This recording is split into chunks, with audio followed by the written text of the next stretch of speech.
नमस्कार मंडळी, मी बनवत आहे पुरण.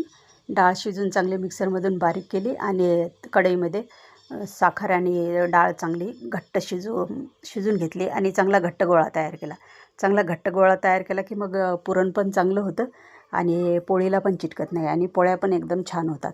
म्हणजे असे पुरणही पोळीच्या बाहेर निघत नाही आणि पोळीसुद्धा फाटत नाही, एकदम छान. आणि इकडं आमच्याकडे याला पाकातलं पुरण म्हणतात आणि तुमच्याकडं काय म्हणतात माहीत नाही मला, पण आमच्याकडं. आणि नंतर मग पुरणपोळीसोबत आमटी असते. पण कोणी आमटी म्हणतं, आम्ही आमच्याकडं सार म्हणतात त्याला. पुरणपोळी, सार आणि भात, बस एवढंच केलं मी. आमच्याकडं सारच म्हणतात. तुमच्याकडं काय म्हणतात काही माहीत नाही मला. आणि बघा, अशा पद्धतीने मी छान मस्त टम्म फुगलेल्या पुरणपोळ्या केल्या. पण मी काही खाऊ शकत नाही, मला आहे शुगर. चला भेटू पुढच्या व्हिडिओमध्ये. बाय.